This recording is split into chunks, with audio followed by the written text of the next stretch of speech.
Let's go ahead and get started. Hi, I'm Teresa Turk. This is the June 14th City of Fayetteville Water, Sewer and Solid Waste Committee. I'm joined by Councilmember DeAndre Jones from Ward 4, Councilmember Mike Whitaker from Ward 2, and Councilmember Sloan Scroggin from Ward 3. And I'm from Ward 4. We also have City Utilities Director Tim Nyander and I'm going to mess you up, Corey. City Water Engineer Corey Ganderson, and also Monty Selak from Jacobs. Did I miss anybody? I think you got us all. Okay, Tim, would you like to take it away and start the meeting for us? Yes, ma'am. The first, there's no old business. So the first item on new business is a sanitary sewer evaluation study. And Corey is going to go through the details of why we need to do this study and who we're going to choose. Corey? Thanks, Tim. You may recall we recently completed an update to our wastewater collection system master plan. RJN group did that study, and it resulted in a good thing. There weren't a ton of recommendations to come out of that, looking at our design horizon. But one of the things we specifically asked them to take a close look at, especially during their flow monitoring, was the water that drains to our largest sewer lift station on the northwest corner of town, the Hamstring lift station. And we asked them to try to find out where all the I&I, that's infiltration and inflow, is coming to that station, and see if we could pinpoint that a little better, so that we could do what we're doing tonight, which is move forward with a SSES, which is a more detailed evaluation in a smaller area within that basin. And this is the type of thing where they would do detailed visual inspections, and they would camera lines, they would do smoke testing to find places where there's runoff getting into the system or a cross connection from a basement. They would do dye testing where needed, and then also look at some of those private service lines, looking for I&I sources on those. And so let me share my screen and I'll show you the two primary basins that were identified by RJN, so you can see where they fit into the larger conversation. Somebody tell me if you can see that. We can see it. Okay, y'all's video disappeared, so I couldn't see any thumbs up, but I'm gonna zoom in here. So this color-coded map is the flow basins that were looked at and monitored with that last study. And what I wanted to, I drew a few extra notes on here, and this is in page 29 of your packet if you want to look at it later as well. But the big black line going kind of crosswise across the city, this shows where our sewer somewhat follows the natural terrain of the Illinois and White River watersheds. And so on the bottom right side, you have the White River watershed, and most of that flows over to the Nolan treatment plant on the White River. And then to the top and left of that line, down at the bottom, you have Farmington and really the bulk of Fayetteville that drains in that Illinois River watershed to our west side treatment plant, which discharges into Goose Creek, I believe. And I wanted to point out that the next smaller area I've drawn there, the dark blue boundary, all of that, there are other pump stations in there, but eventually all of that flow in that blue box gets to that Hamstring lift station. And so when you see us spending a lot of money on pump rebuilds and talking about Hamstring and how it has a huge generator and all these other things, you can see it really handles the brunt of the city's wastewater from a collection system standpoint.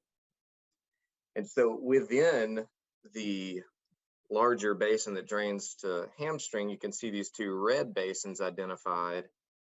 And the names of them are just a goofy engineering terms. They don't mean anything, but you've got that Temp F2, which is up around kind of Sam's Club and Dean Solomon of Van Eyck, that area.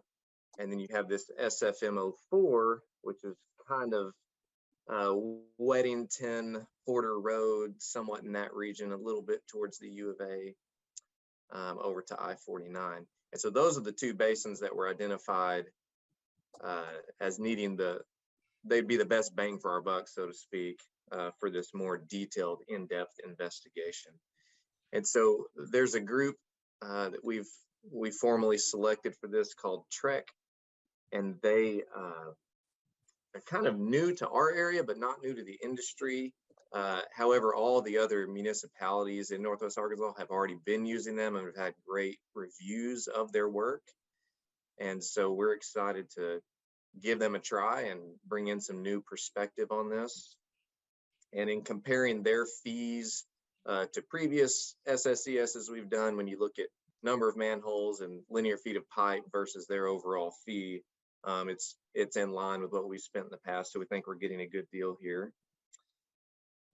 And what we will get at the end of this study, just so you understand, we will get a deliverable that will give us the detailed repairs that are needed on lines, repairs that are needed on manholes, which are both things we can spend money on with our cured in place pipe contract that you see every year and our manhole rehab contract we see every year to help us hone in on where to spend that money in these basins. And it's also going to take a little bit more of a deep dive into that private service line side of things, which can sometimes be the bulk of the water getting into your system. It's lines that we don't actually even own, but I'm hopeful that we can look at what some other cities have done in order to get on that private side and really address that. Because at the end of the day, we've got to keep water out of this system, regardless of where it's coming from. It's a lot cheaper to keep the water out than to try to treat the water at the plant and do plant expansions. So with that, I'll get off my soapbox.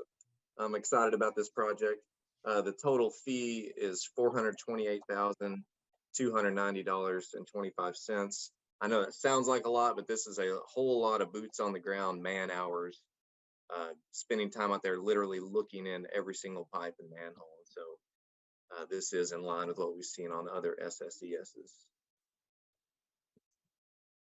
So Corey, I have a couple of questions. What do you think our infiltration is right now? Our, from, I guess, untreated sewage, what runoff, whatever, from other areas that are not, should not be directly going into our sewer system? Well, there's a lot of different ways to answer that question, because it's looked at, during dry weather, how much groundwater do you have, and then during wet weather, how much gets in during the storms. But roughly speaking, right now what's going to the west side plant on a dry weather period, I mean, it's almost half of the flow on a daily basis is permanent groundwater.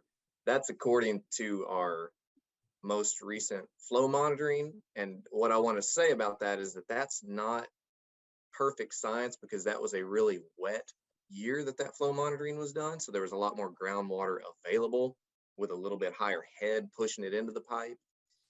And so if you look at our previous flow monitoring before that, that number was a lot lower. So it's a bit of a moving target, but that's why you can't get behind on these type of investigations. You can't go do the whole basin, right? It's way too expensive. You've got to pick what are the worst ones and do them, and then move down the road and try to pick the next worst one and just keep this going over the year. That's a lot. I mean, even though you say it was a wet year, that's still very significant. So is one of the reasons why you chose SFM04, is that because that's kind of an older neighborhood in general? And also there's been some flooding events in there recently. Is that kind of part of the logic, or? It was more just data driven based on where the flow monitors. You can see all of these little triangles and squares or rain gauges and flow monitors that we had throughout the system. And we also compared that with old flow monitoring data back from 2013. And essentially back in 2013, this SFM05, this blue area, was flagged as the worst place. And we already did an SSES on that. And we've done a lot of that rehab, still doing some of that rehab. And these were kind of the next two most important basins draining to Hamstring. There's also other basins that were recommended to do this study on in the other watershed, but we didn't want to bring it all at once. We want to try to pace this out a little bit. Okay, and my final question is, how do you deal with the private services? And I'm guessing you're talking about the sewer line from like a resident's house to the main sewer at the street. Is that right? Correct. So when we talk about service lines on the sewer side, we're talking about typically a 4-inch connection to our lines or our manholes.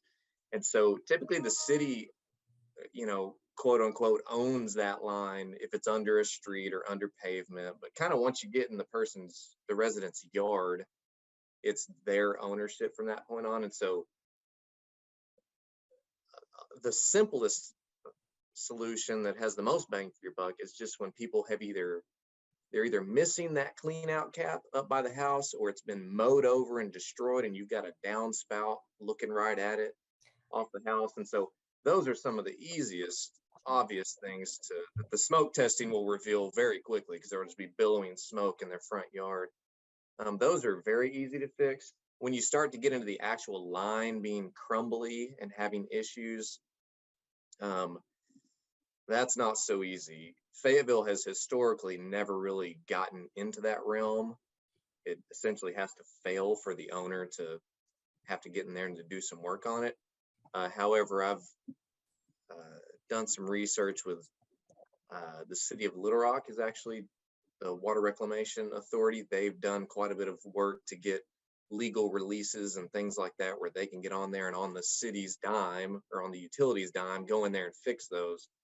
And it is very much worth considering, because that is money well spent. We could button up our system perfectly, and we might only address half the problem if we've got leaky pipes on the private side. So we've got to spend our money fixing the problem, and we can't ignore the private side.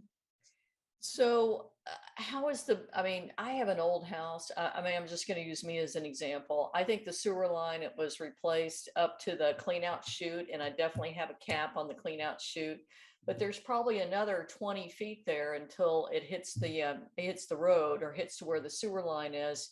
How, when you go through and you do this evaluation, how am I going to know as a property owner that I have a leaky line or a failing line? And then once we know that, I guess the city can't require me to fix it, but they could encourage me. And then, of course, you just talked about maybe some kind of compensation or supplement to help with that. But it's all underground. Am I going to have smoke coming in my house? Is that how I'm going to know? Smoke shouldn't come in your house unless you've, and they're actually part of the protocols that go around knocking on doors, telling people to make sure you've ran your water recently so that your P trap has water in it. But if you have good plumbing, nothing's going to come out in your house. And if your line is cracked in the yard, that smoke is going to have a real hard time making it to the surface. The smoke testing really picks up on those inflow type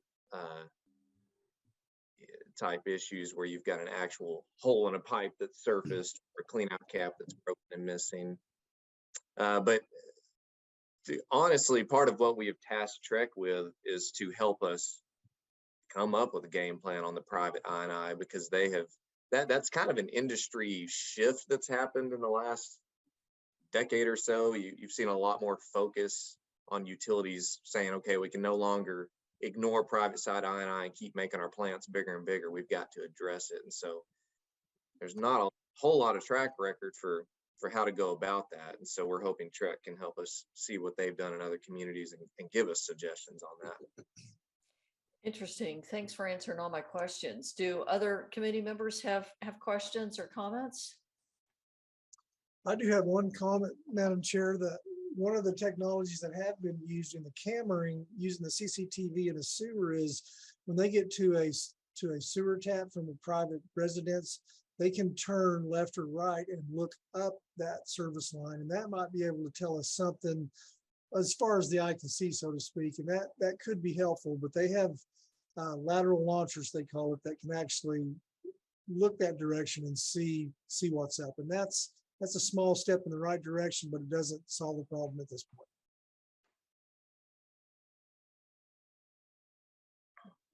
Thank you, Tim. That's very helpful. Anybody else?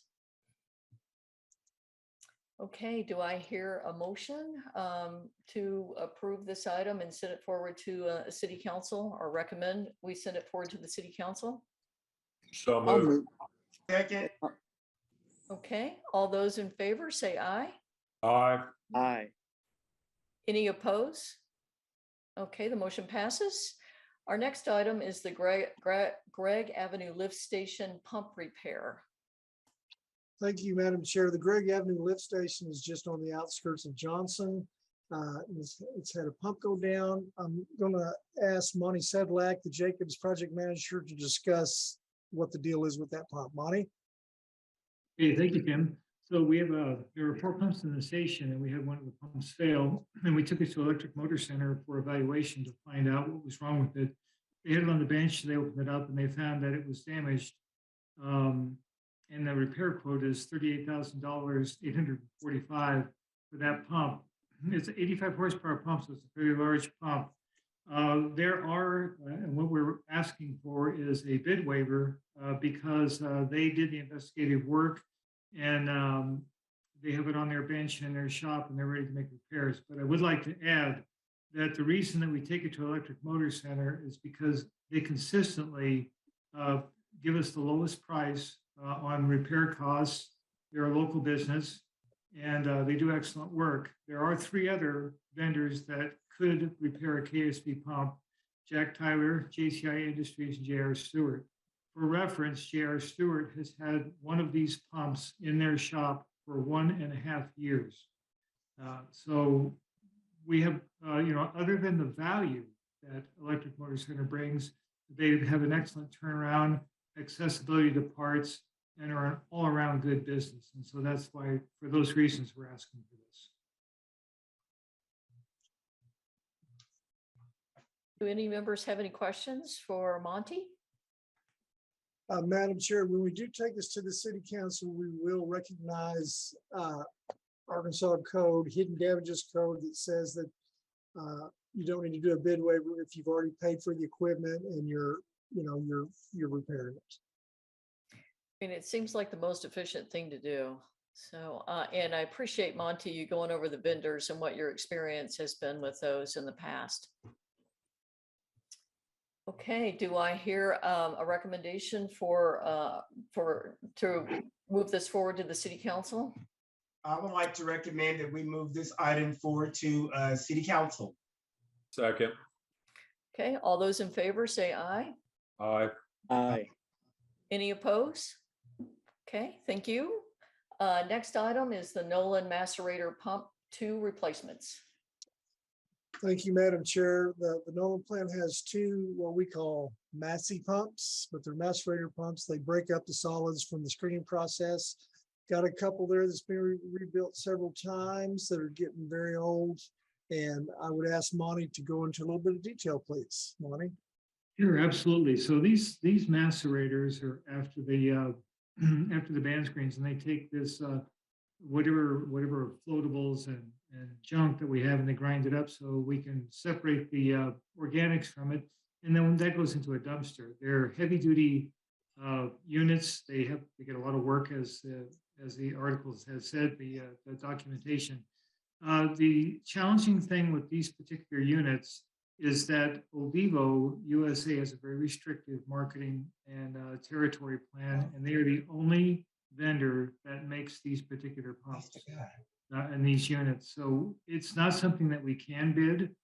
They're the only company that provides the parts. The only other solution that we would have, if we wanted to change or make this more competitive, is to re-engineer and redesign the entire macerator system, and that would be quite prohibitive.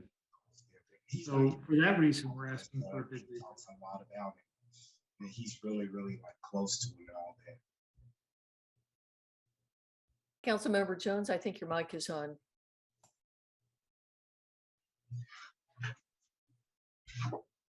Okay, so do you have any other information, Monty? No, just that Ovivo is a sole source because they're the only ones that make the product. Are there any questions from the committee members on this item? Okay, hearing none, I hear a recommendation to move this forward to the city council? I'll move that we forward this to the city council as a request for a sole source purchase. Second. Okay, all those in favor say aye. Aye. Any opposed? Okay, thank you all. Item number 4 is the gully tank number 1 rehabilitation. Thank you, Madam Chair. Gully tank number 1 is the tank that sits next to the one that we just built. Corey will go into detail on what's going to need to be involved with the design of getting it recoated. Corey? Thanks, Tim. That's right. We just completed construction and onlining of what we call the new gully tank, which is a steel elevated water storage tank, 750,000 gallons. It's located on Gully Road, pretty much halfway between the city limits, our city limits edge, and the edge of Goshen city limits, out Highway 45 on Gully Road.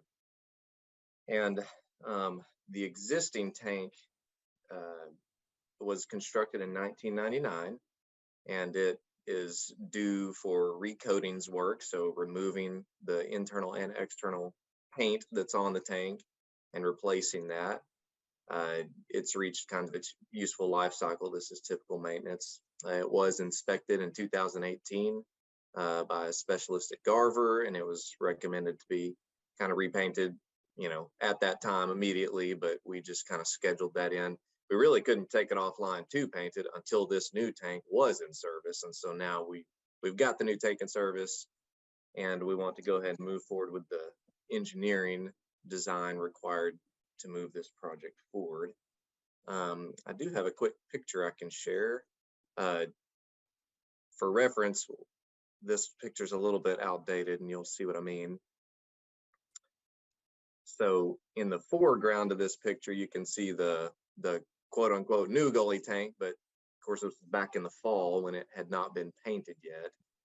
And in the background, I'll zoom in a little tighter, but that's the existing gully tank. And so they're perfectly twin tanks. And that's the older tank that we're talking about on the recoating. So I'll show you that. And what we wanted to do on this project, it's not a complicated project or design. So we thought this would be a good opportunity to try out an engineering firm that's got some new representation in Northwest Arkansas. Freese and Nichols, they're a large national engineering firm, and they have representation, or excuse me, they have a lot of offices in Texas, and they now have opened a branch office in Northwest Arkansas. They've been involved with doing work for Rogers Water Utility and others. And so we did select them. This is easily within their wheelhouse to take a look at this tank for us.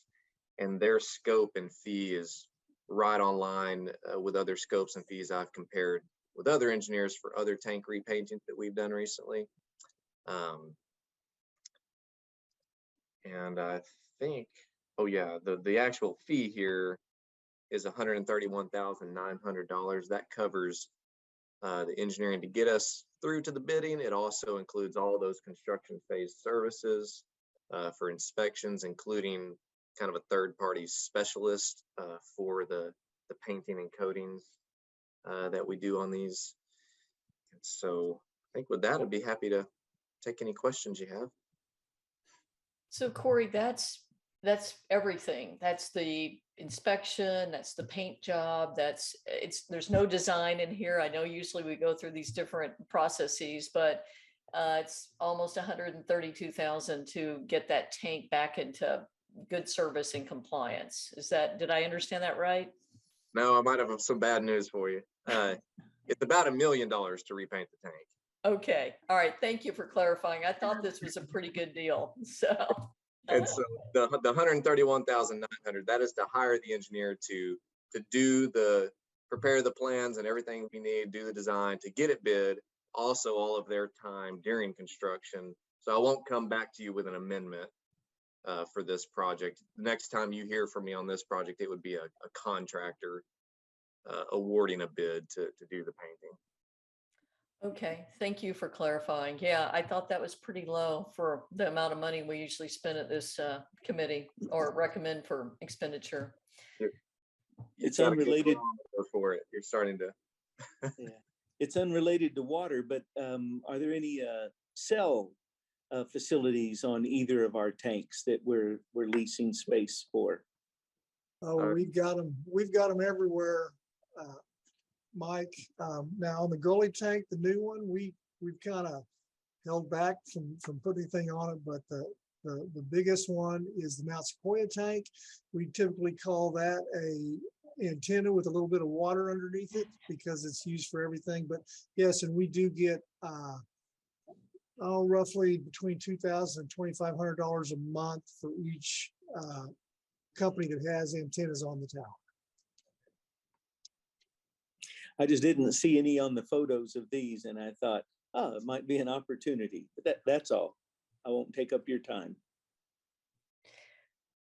So Corey, what is the timeline on, I mean, now that we have the new tank and we have the opportunity to upgrade the old one, what's the timeline on this? I realize this is just the first step.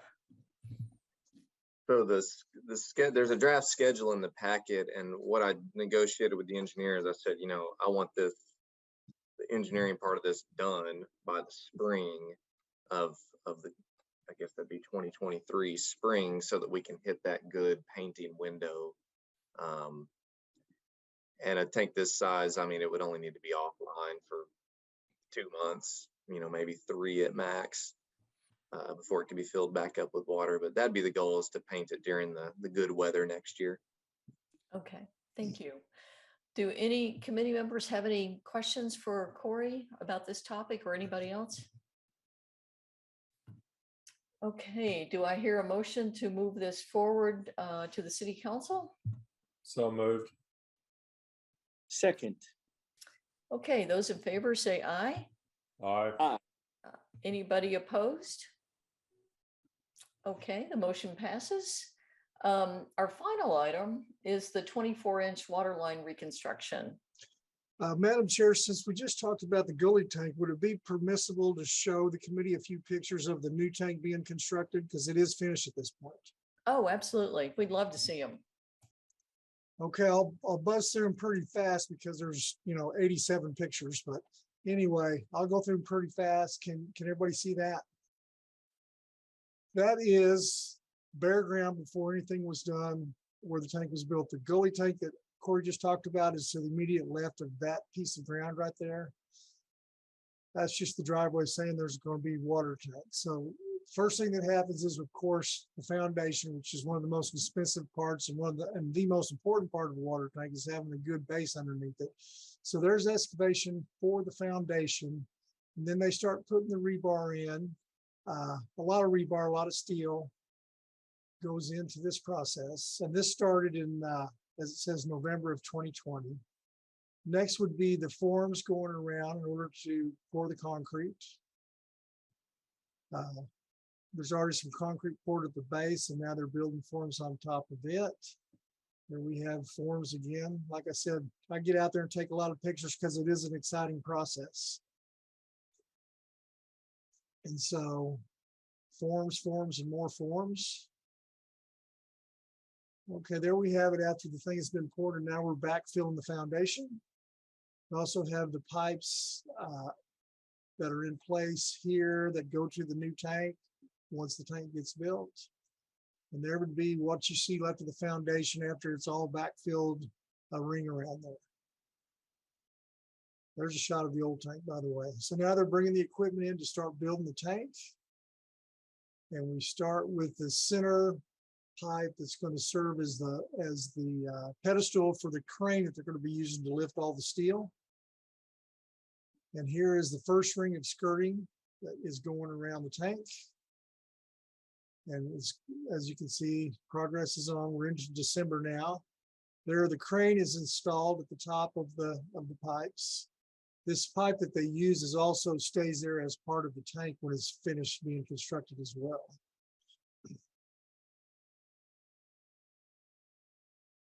Yeah, I kind of was impressed by the crane, so I took several pictures, as you can see. So. And now we've got the second ring going up on the tank. There's about being done. And now we have the third and the fourth ring going up. Are those built off-site and then just lifted and set in place, Kim? Yes.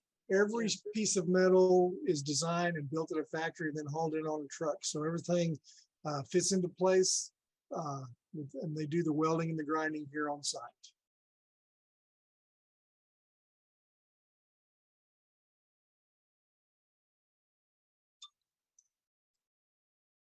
And we're moving right along a little bit higher. Here's some pictures of the bowl section that have been arrived. And as you see these pictures, you can see there's been some welding and grinding on it. They put together as much as they can on the ground before they lift it up.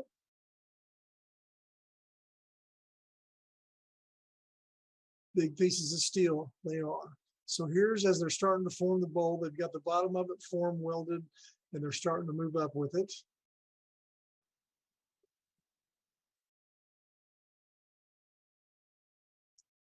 There we've got another ring on it going up, looking just like the tank next door. There's a picture of the garage roof for access into the bottom of it.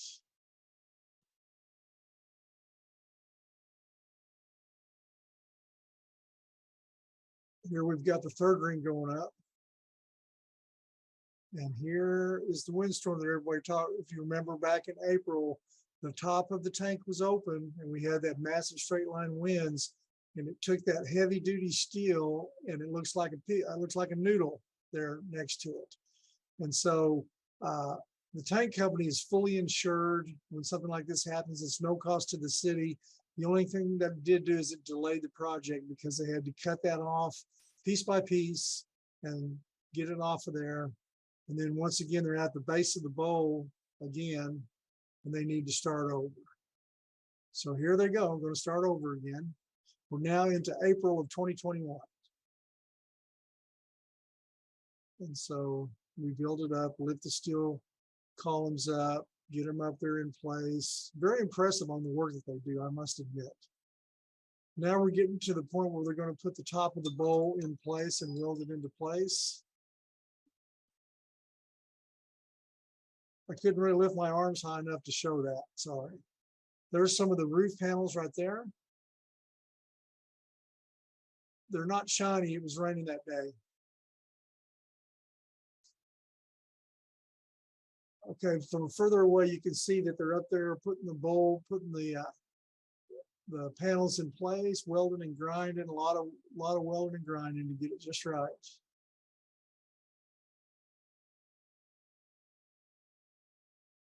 And now you can see they're sandblasting right now for their first coat of primer paint. That's what you see flying around.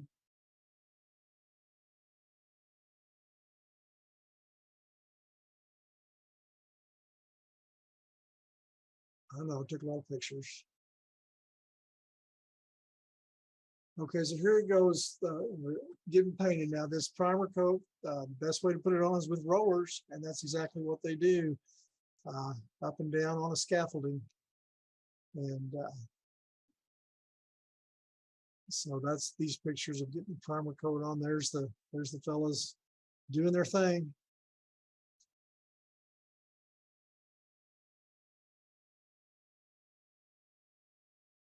And that's the inspector watching vigorously like we like them to do. So we've got the primer coat on. It's in July.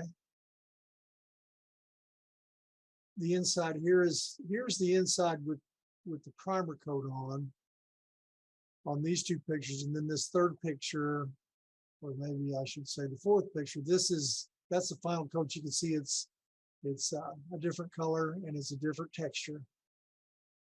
And now here they are putting the final coat onto the tank. Getting it looking very, very much identical to the one next door.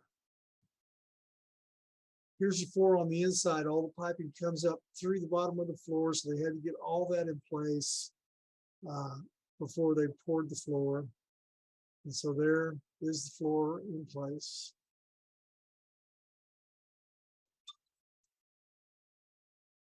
Overflow. So if the tank did overflow, it actually goes into a storm ditch, doesn't just flow all over the place, which is good. Some drainage. Got a little shine on the tank there. We like that. Now they're going to get ready to put some asphalt down. This is April of this year.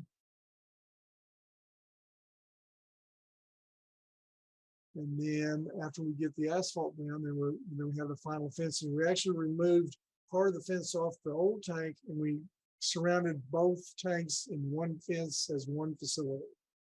And so this is in May. We just got completed with this. These are the final pictures, and this is what it looks like when it's finished.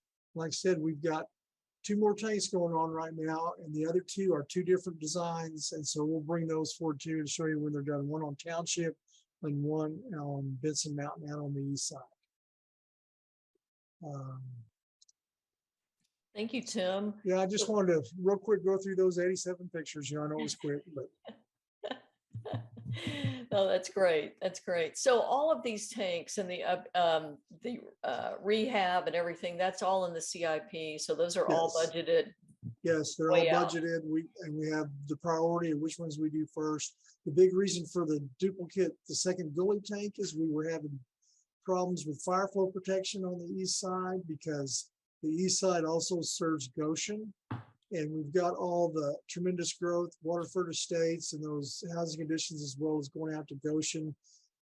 We were getting to the point where during irrigation season, there were some high elevations like Sassafras Road that were losing their pressure almost down to 0.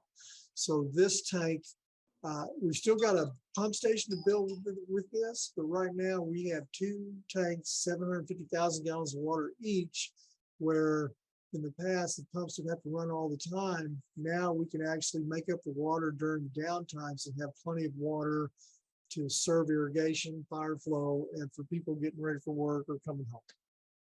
Great. Excellent job. Good work. Thank you. Okay, item number 5, the 24-inch water line. And Mike, like you had asked, this is the one that was on the ARPA funding process, you know, not sure whether it's going to make the cut or not, but anyway, this is the design of it, and Corey's going to go into about the slip lining and what we want to do on this. Corey? All right. I'm going to share a screen real quick so you can see the vicinity of where we're talking about here.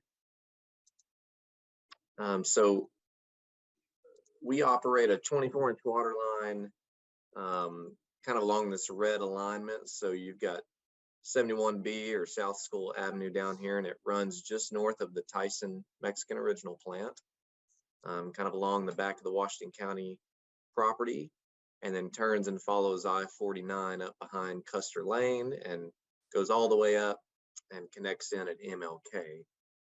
This line it's about 2.3 miles of line. The reason it has a gap in it there is because it's had enough failures that section was actually replaced many years ago. That was the worst section, but now the rest of it it's time to take a look at it.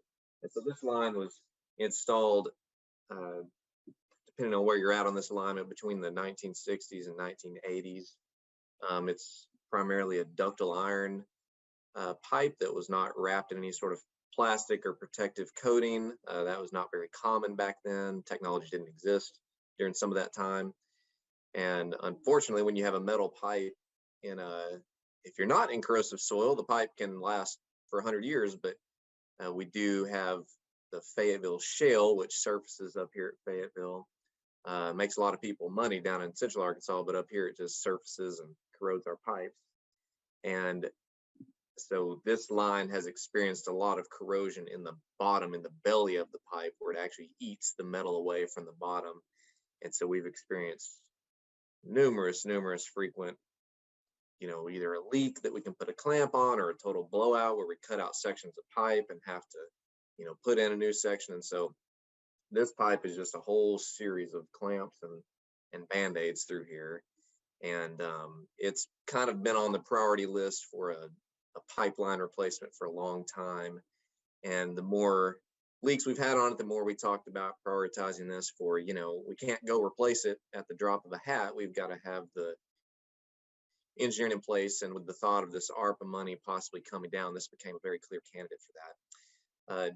Something that's interesting about this project is it appears this 24-inch line was put in back in the day, so to speak, probably in anticipation of a much larger industrial park forming in South Fayetteville and having more industry.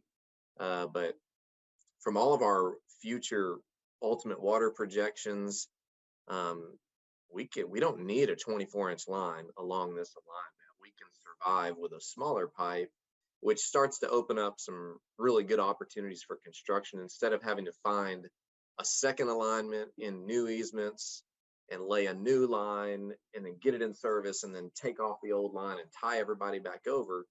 We actually have the opportunity to slip line a smaller diameter line within this existing 24. It's not easy. You still got to dig up a lot of areas, but by and large, over the length of a 2+ mile project, that can drastically reduce the cost of a more traditional replacement. And so we've selected Garver engineers to look at this. They do have a lot of experience with this slip lining technology, and we are hoping to get a plastic, non-corrodable 18-inch pipe inside of most of this alignment and connect the gaps where we need to. And the contract that's before you tonight is for that engineering design, and that fee is $255,000, and that's hourly based on their effort and a not to exceed. And so be happy to answer any questions you have on this. Do any committee members have any questions for Corey on this project? I do, but I want to give you all an opportunity first. Yeah, this is Mike. So it's not wasted. Even if ARPA money didn't come, the pipe is going to need to be addressed either way, and we would simply use this design work to help us budget in the future as well.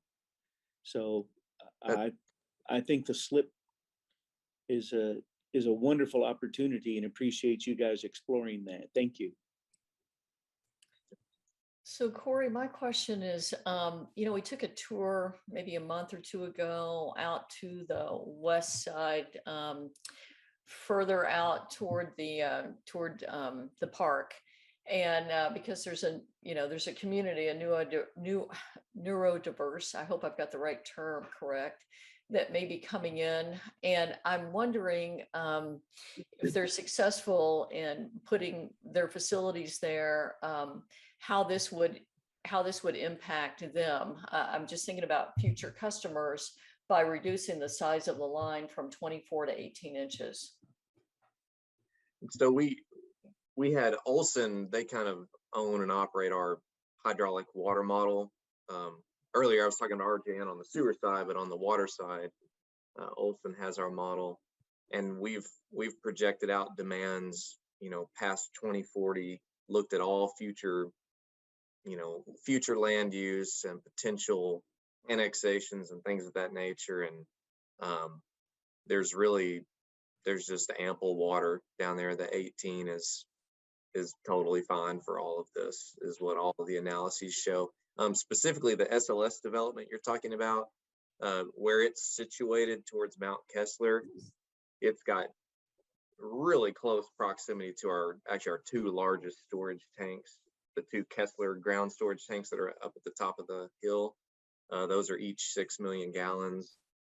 So they certainly won't have any problem getting water down there. Great. Well, in fact, replacing this line will make their water more, what's the word I'm looking for? More consistent, more reliable. Okay, great, great. I figured you all had thought about them, but I just wanted to check in on that because it's rare that we downsize. Usually we're upsizing everything. So so that's great. Anybody else have any questions or comments? Okay, do I hear a motion to move this forward to the city council? So I'll move moved. that we forward this. Second. Okay, all those in favor say aye. Aye. Aye. Any opposed?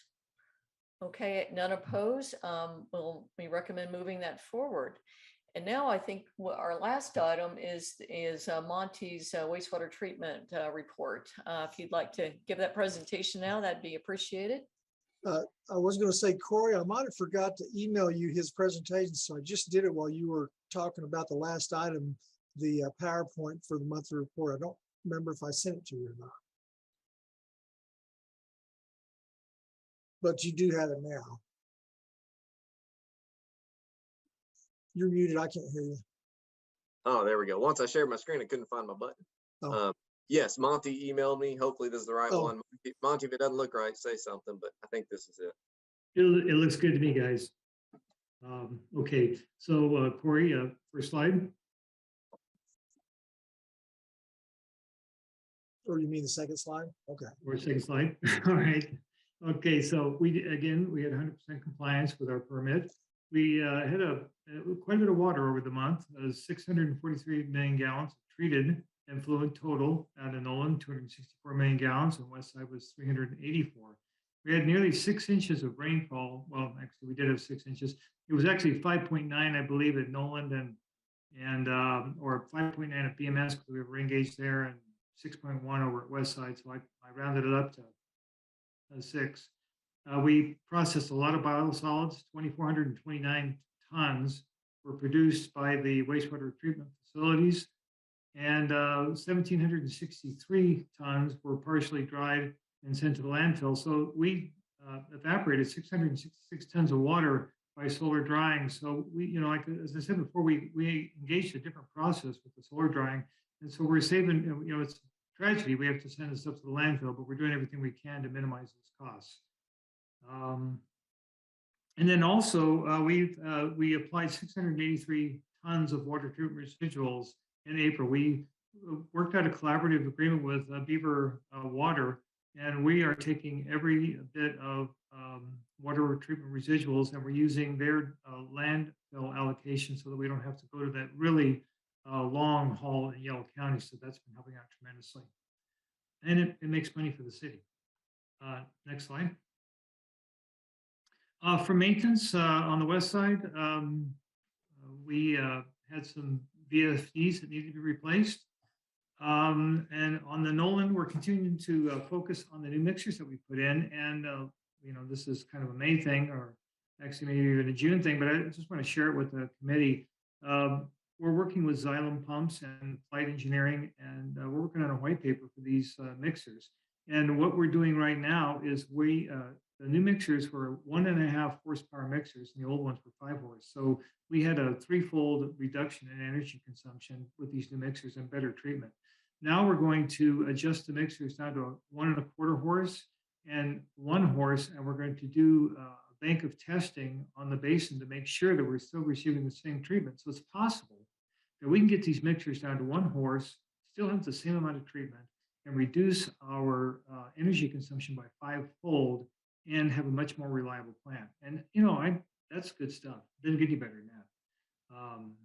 And then we're doing routine lift station maintenance, getting caught up on some preventive and predictive maintenance there. And also we continue to work with the Griffin folks and City of Fayetteville staff on the new dryer solution. That a lot of meetings with that, a lot of ideas and exchange. Next slide. Okay, so the April 2000. Well, I guess that's yeah. I should check out my text a little bit better, but nonetheless, the highlights are repairs to pump 3 at Nolan IPS 1 were completed in April. It's a carryover from 2021. And then the backwash filter pump at West Side was repaired and commissioned into service. And then the purchase orders were issued for Nolan anoxic mixers, which is the companion to the ones that I just spoke about for the west side. Next slide. Okay, so budget performance, that's always a fun thing to talk about. You can see some pretty colors here, and the graphs are going up and down. Well, on the orange, that is the non-labor costs. They're going up because those include all the landfill costs. And I believe there's a final solution to recognize those costs financially that Tim has outlined. And then also we have the labor, which keeps going down, and there's a reason for that. I've kept some positions open. We had some transition at BMS, which is where we manage the dryer. There's no point in filling those positions if we don't have night operators. But at some point, we need to fill those positions, and I have a strategy. We can collaborate with the city and self-perform a lot of the work on the dryer installation. So we're going to start staffing up in anticipation of the work that we're going to need to do to help the city install that dryer. Because it's going to take hands and bodies to do that. But there's no sense in having them around when we don't have the need for them. But when we do have the need for them, I'd like to leverage that savings and salary to do that. Also, we've been careful with our overtime. We've been watching that because I anticipate that as the need for the dryer installation comes, we'll have to work a few weekends and a few late nights to help bring that machine online. So I want to be prepared to partner with the city in that endeavor. Let me make a quick comment on this, Monty. If you remember, committee, that we brought to the council $350,000 to pay for the tipping fees ourselves to reduce the markup on it, and that began May the 1st. So starting on May the 1st, we should see that. And additionally, talked to Paul Becker, and we're planning on basically reimbursing their budget for that extra, reimbursing Jacob's O&M budget for that extra cost that they had pertaining to the excessive tipping fees. So that will help everything out in the long run when we get to the end of the year. Thank you. Yeah, so that. Thanks, Tim. And bottom line, it's my goal. The gray is that we're over budget 98,000, but all of those things will correct out, as we go forward. Next slide. Okay, so the lab's always busy. They got a lot of stuff going on. West Side Goose Creek samples were collected for the whole effluent toxicity. They passed. And then we had, I guess we have a duplicate of that. I guess you said it twice, didn't you? Okay. Yeah, Must be important. It's always important. Nolan and West Side Belt Filter Press cake was analyzed for metals, and that passed. And then we had samples were collected from the White River and Nolan influent for the permit renewal application, and they were analyzed for hardness, oil, and grease, hexavalent chromium, and dioxin scan, all the really horrible stuff, and we were okay there. Quarterly industrial surcharge sample collections and analysis were completed. We had the annual industrial oil and grease sample collection and analysis, and the data results were good on that. And then we had the fat, oil, and grease issues were reported by the city of Fayetteville at the Greenland Lift Station. That's over there where I live, just down the street. And we had some, Sonic's been issued an informal warning, but they were issued a notice of violation for not maintaining their grease trap. So we're working with those folks to help them be more compliant. Next slide. I have a question since we're on sampling and that sort of thing. Are PFAS samples or tests conducted? And if so, how often? Just thought I'd ask that while we're on this topic. So we're not doing any PFAS tests, and as I understand, mostly that's a groundwater, a source water issue. But Tim might have some information on that. Well, the PFAS will eventually probably be something that will be part of the sludge sampling to see where it is. But at this point, everything's still developing, coming to a head. And when it comes down to it, we will be instructed to do PFAS testing is what it'll be. And we haven't researched that much. We may need a whole different set of laboratory analyzing equipment to do that. So no, we haven't done any yet at this point. Okay, thank you. Thanks so much. Mhm. Okay, so the industrial pre-treatment program, the revenue generated from the waste haulers, we're doing well this year. I mean, I see the trucks out there all the time, so they are busy from the community. Next slide.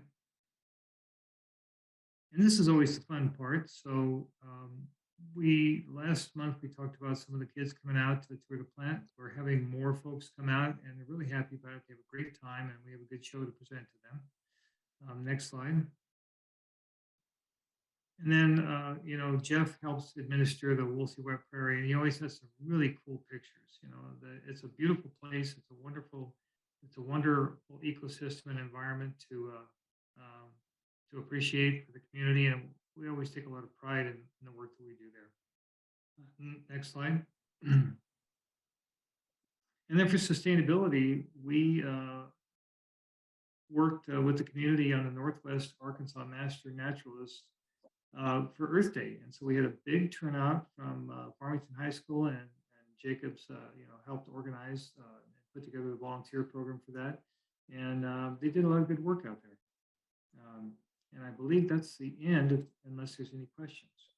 So was that a morale mushroom that Jeff was holding just then? It sure looked like it. What was it? It looks like it to me. I've picked a lot of them. It sure is. Yeah, he is. He's our resident naturalist. Need a few more, but one's a good start. That's a great presentation. Does anybody have any questions for Monty or any comments? Okay, well, it looks like that's the end of our agenda tonight. Our next one is Tuesday, July 12th, next month. I just want to, Tim and I have talked about this a little bit. There's actually the conference, the Water Resource Conference, July 13th and 14th in Fayetteville. And I plan on going, and I've been there a couple of times before, and it's really interesting. So I'd encourage other committee members, if you have time, to go to that conference. And then Tim, could you keep us posted on that training that we're going to need and how that's going to develop? Because I don't know if any of us are going to the Municipal League meeting in Little Rock. Sure, absolutely. I always keep track of that every day for something to come out. They're still forming the training, and getting it down, but certainly we'll let everyone know whenever something comes available. The good thing is it's going to be able to be done either in person, virtually, online. So it will be fairly easy to do. But it's 8 hours long, right? Yeah, I'm not sure whether it has to be 8 hours all at once. Maybe it can be broken up into a couple hours a piece. I'm not really sure. I haven't seen those details yet. Okay, thanks so much. I'm glad you're keeping us on target with that, so we Certainly. don't become non-compliant or whatever, deficient. We will be. They call Okay. it distressed. Distressed. Yeah. Yeah. So, My All right. question, Chairwoman, is that the entire city council, or is that the four of us on this subcommittee, that the majority is the majority 2 or is the majority 3 that need that certification by the end of the calendar year? it would be the Water and Sewer Committee, the majority of the 4 council members. Okay, so 3 of us must get it. Okay. Yes. All right. Thanks for clarifying. Thank Any you. other comments before we adjourn? Okay, have a great evening, everybody. Thank You you. too. Thank you.